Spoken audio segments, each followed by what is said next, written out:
හෝමාගම ශ්‍රී ලංකා බෞද්ධ හා පාලි විශ්වවිද්‍යාලයේ පශ්චාත් උපාධි අධ්‍යයන පීඨය මගින් සංවිධානය කළ ICPIR 2025 අන්තර්ජාතික පර්යේෂණ සම්වර්ධනය ඉකුත් දිනක පැවැත්වුණා.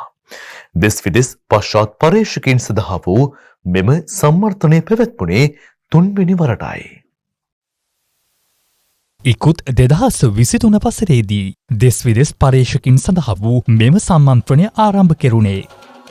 ඒ ශ්‍රී ලංකා බෞද්ධ හා පාලි විශ්වවිද්‍යාලයේ පශ්චාත් උපාධි අධ්‍යයන පීඨයේ ප්‍රථම පීඨාධිපති වූ මහාචාර්ය පූජ්‍යපාද මොරගොල්ලාගම උපරතන ස්වාමීන්ද්‍රයන් වහන්සේගේ සංකල්පයක් අනුවයි.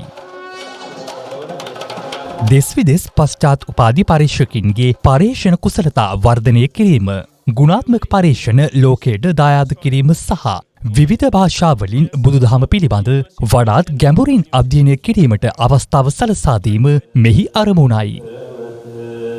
මහාචාර්ය පූජ්‍යපාද තුබුල්ලේ සීලක්කන්ද නායක ස්වාමීන්ද්‍රයන් වහන්සේගේ ප්‍රධානත්වයෙන් පැවැත්වුණු මෙම සම්මන්ත්‍රණයේ ප්‍රධාන ආරාධිත දේශනය සහාය මහාචාර්ය පූජ්‍යපාද රාගම චන්ද්‍රවිමල ස්වාමීන්ද්‍රයන් වහන්සේ විසින් සිදු කළා.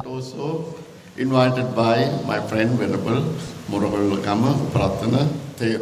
පශ්චාත් උපාධි හදාරන මෙරට පර්යේෂකයන් මෙන්ම ඉන්දියාව, පාකිස්තානය, තායිලන්තය ඇතුළු රටවල් ගණනාවක පර්යේෂකයින්ද මෙහිදී තම පර්යේෂණ පත්‍රිකා ඉදිරිපත් කර තිබුණා.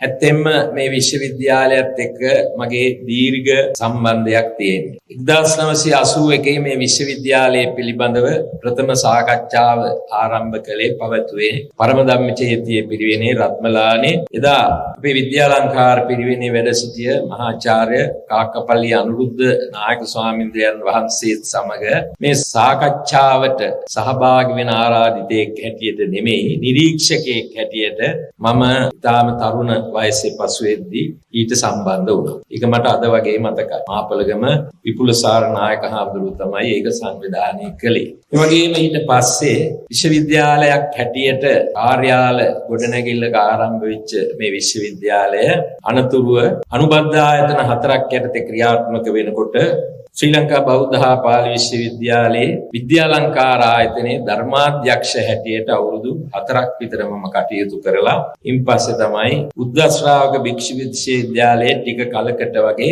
අධිකාචාර්ය ධුරයකට ගිහින් ඒකත් අතහැරලා දාලා නැවත අධ්‍යාපන අමාත්‍යාංශයේම කටයුතු කරමින් ඉඳලා මේ විශ්වවිද්‍යාලයටපත් වුණේ.